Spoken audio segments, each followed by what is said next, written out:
ಶೀತಲ ಚಂದ್ರ ಪ್ರಕಾಶದ ವೆರೋನಾ ಹುಬ್ಬಳ್ಳಿಯಲ್ಲಿ ಹೇಸರಾದ ಎಲೆಗಳ ಮೋಡವನ್ನು ಕೊಡುವ ದಿನದಲ್ಲಿ ರೋಮಿಯೋ ಮತ್ತು ಜೂಲಿಯೆಟ್ ಹಳೆಯ ಪರಂಪರೆಗಳ ಕಟುಟೀರ ನಡುವೆ ಕೊಂಚ ದೂರದಲ್ಲಿ ಮರೆಯಲಾಗದ ಮೂರ್ತಿಭಂಗದ ಕೋಣೆಗೆ ಹೋಗಿದ್ದರು.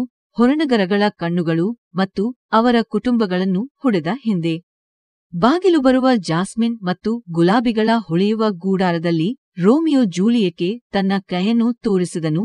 ತನ್ನ ಮುಗ ಕಟ್ಟಿದ್ದು ಮತ್ತು ಅವರ ಕುಟುಂಬಗಳ ನಡುವೆ ಇರುವ ಕಹಿ ಶತ್ರುತ್ವದ ಪ್ರಮಾದವನ್ನು ಮರೆಯುವ ಪ್ರಯಾಸದಲ್ಲಿ ಹೋಗಿದ್ದರು. ಮೇಲ್ಭಾಗದ ಹೊಳೆಯುವ ಹೂವುಗಳ ಮೇಲೆ ಬೇಗನೆ ಕುಣಿಯುತ್ತಿದ್ದ ವಾತಾವರಣದಲ್ಲಿ ರೋಮಿಯೋ ಜೂಲಿಯೆಟ್ಗೆ ಮೆಲುಕು ಮಾಡಿ, ಜೂಲಿಯೆಟ್, ನಮ್ಮ ಪ್ರೇಮವು ಈ ತೋಟದ ಗಂಧವನ್ನು ಹೋಗಿ ಅದಕ್ಕೆ ಮೋಹಕ, ಆಕರ್ಷಕ ಮತ್ತು ನಮ್ಮ ಕೈಗೆ ಸಿಕ್ಕುವ ನಡುವೆ ಹೂವನ್ನು ಹೋಲಿಸಿದೆ. ನಾವು ನಮ್ಮ ಹೃದಯಗಳ ಬೆಳಕುಗಳೊಡನೆ ಕೂಡಿರುವ ಈ ಹಿಂದೆ ಕಾಣಿಸಲಾರದ ಪ್ರೇಮದ ಮೊಡವೆಯಾಗಿದೆ. ಜೂಲಿಯೆಟ್ ನಕ್ಕು ಹೇಳಿದಳು, ರೋಮಿಯೋ, ನೀವು ನಮ್ಮ ಹೃದಯಗಳ ಹಾಡಾಗಿರುವ ಸಂಗೀತದ ಭಾಷೆಯಲ್ಲಿ ನಿರಂತರವಾಗಿ ನಡೆಯುವ ನಮ್ಮ ಪ್ರೇಮವು ಇಲ್ಲಿ ಅಂತರಂಗದ ಕರಗಿನಂತಿದೆ.